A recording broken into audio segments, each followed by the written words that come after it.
یعنی کہ جو پاکستان کی فوج ہے اس کے اوپر سارا بوجھ پڑے، اپنے اوپر ڈالنا نہیں چاہتے۔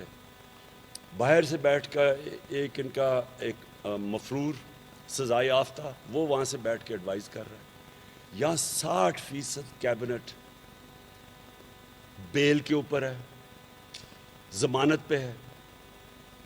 تو دو چیزیں میں جو آج آپ کے سامنے یہ جو ابھی بتاؤں گا کہ کس طرح ہم نے نکلنا ہے اسلام آباد، میں دو چیز آپ کے سامنے رکھنا چاہتا ہوں۔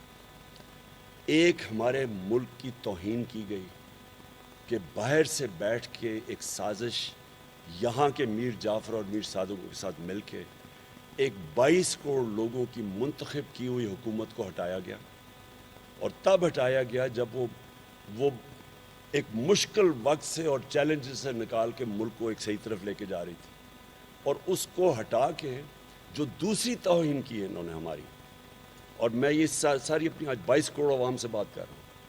ایک توہین کے باہر بیٹھ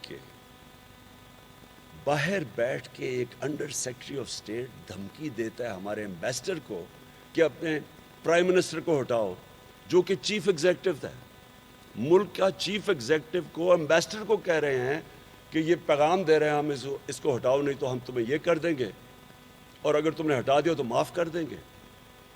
پہلے تو اس سے زیادہ بڑی کوئی توہین ہے کہ ایک ملک جو ہم نے اتنی قربانیوں سے لیا تھا اپنا پاکستان، جس کے عظیم لیڈر قائد اعظم، جس کی بڑی خواب علامہ اقبال جو کہتے تھے کہ ہم ایک مثال بنیں گے مسلمان دنیا کے لیے، اس ملک کو 22 کروڑ لوگوں کو ایک ٹیشو پیپر کی طرح استعمال کیا ہے کہ جناب یہاں کیونکہ یہ پرائم منسٹر ہماری بات نہیں مانتا، کیونکہ یہ روس چلا گیا تھا، کیونکہ یہ آزاد اپنی انڈیپینڈنٹ فورن پالیسی بنانا چاہتا ہے، اور کیونکہ یہ ہمارا حکم نہیں مانتا، اس کو نکالو، اور اس کو نکالا گیا۔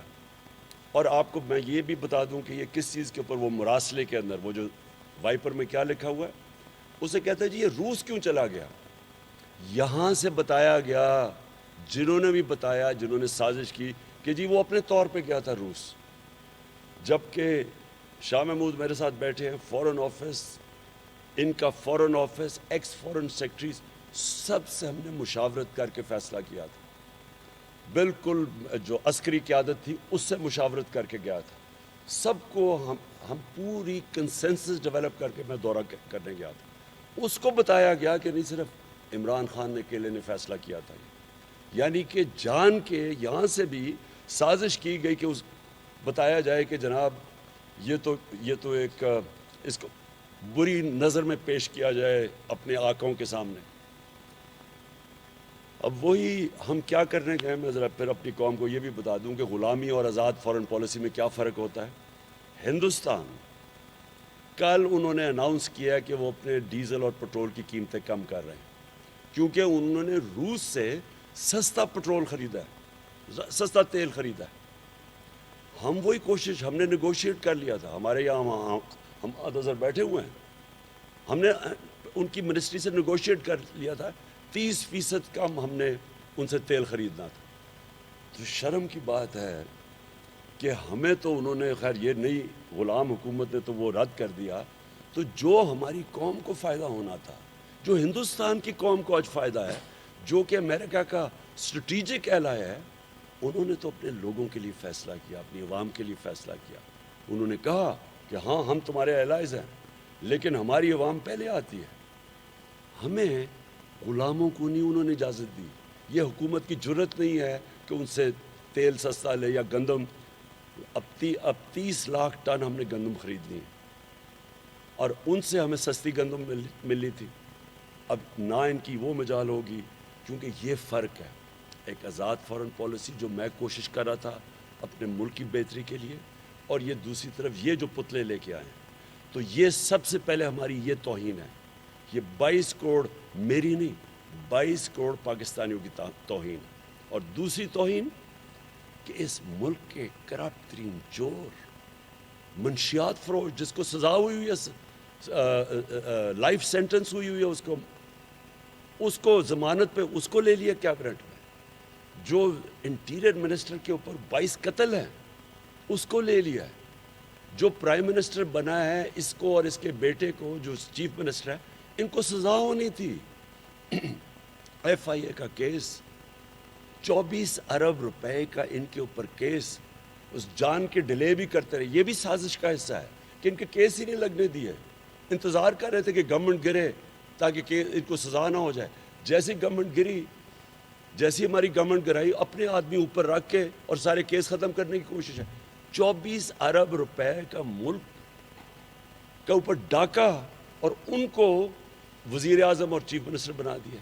یہ دوسری توہین ہے اس قوم کی کہ ہمیں وہ کیا سمجھتے ہیں کہ اپنے ملک میں ایک ضمانت کے اوپر, کوئی بھی ان کے اوپر ضمانت پہ ہو, وہ کوئی چپڑاسی کی نوکری نہیں کر سکتا. چھوڑے کہ وہ کوئی کسی لوکل گورنمنٹ میں بھی الیکشن لڑ لے. یا پرائم منسٹر بنایا اور چیف منسٹر ان لوگوں کو جن کو سزا ہونی تھی 24 ارب روپے کے ایف آئی کے کیسز میں اور نیب کے. یہ ہماری دوسری توہین ہے کہ کس حقارت سے وہ لوگ ہمیں دیکھتے ہوں گے کہ یہ تو جس طرح ہماری کوئی نہ کوئی ویلیو سسٹم ہے, نہ ہمارا کوئی اخلاقیات ہے. یعنی ہم وہ لوگ ہیں جو کہ ایک غلام قوم ہے کہ جن کو جو مرضی اوپر کر دو, جو مرضی ان کو ہٹا دو, جو جس کو اوپر لے آؤ, اور ان چوروں کو اوپر بٹھا دو جو کہ اس ملک میں 30 سال اس ملک کو لوٹ رہے تھے, جن کے سب کے اوپر نیب کے کیسز ہیں. اور نیب کے کیسز ہمارے دور کے نہیں ہیں. پہلے ان کے نیب کے کیسز معاف کرائے, جنرل مشرف نے NRO 1 دے کے معاف کیا. یہ 10 سال میں پھر انہوں نے جو چوری کی ہے یہ وہ کیسز ہیں ہمارے دور کے. پھر سے میں کہتا ہوں, سوائے یہ ٹی ٹی کیس شہباز شریف کا اور یہ مقصود چپڑاسی کا ایف آئی اے کا کیس, باقی سارے پرانے کیس ہیں. اب ان کو اوپر